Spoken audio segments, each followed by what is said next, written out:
So my technical definitions for these things,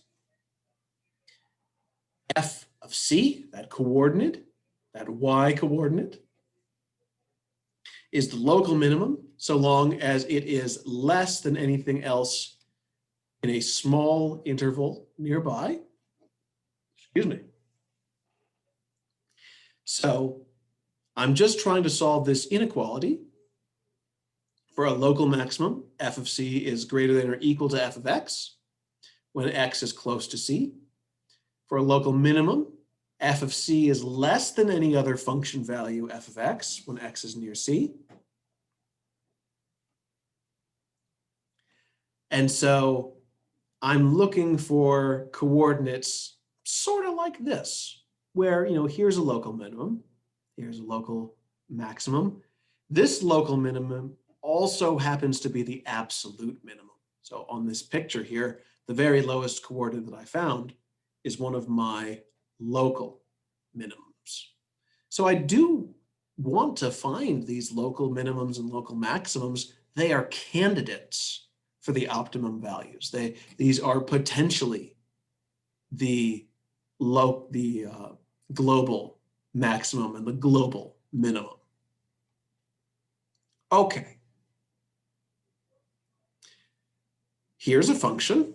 It's a cosine function. It's got lots of different maximums, all these different coordinates, lots of different minimums, again, all these different coordinates. The absolute maximum of the cosine function is 1.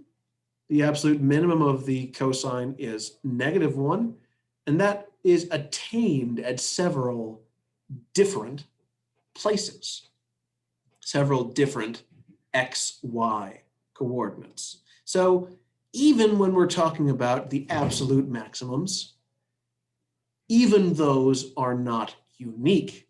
They might be attained in one of several different coordinates, several different x coordinates. Of course, they'll have the same y coordinate.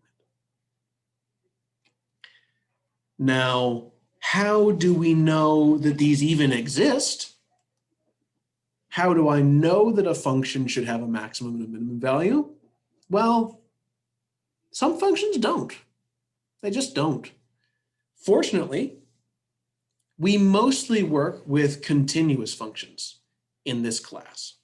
So we're guaranteed to have an absolute minimum and an absolute maximum as long as we are working on a closed interval from a to b, and as long as our function is continuous.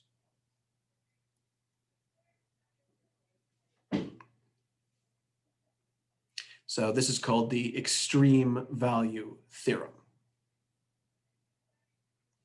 So here are some various different continuous functions. We've drawn their graphs out here. And each one of these functions has maximums and minimums. It has a local, but it might have local maximums, it might have local minimums, but it definitely has an absolute maximum. It definitely has an absolute minimum. And those are shown by these gray vertical lines here. So this function actually attains its local maximum, this global maximum, in 2 different places. Okay.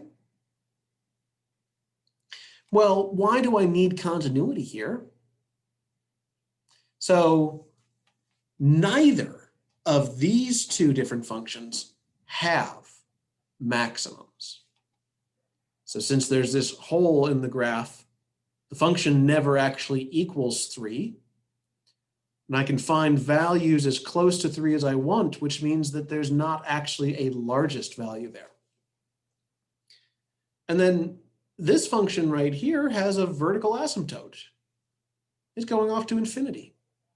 So this function does not have any global maximum either.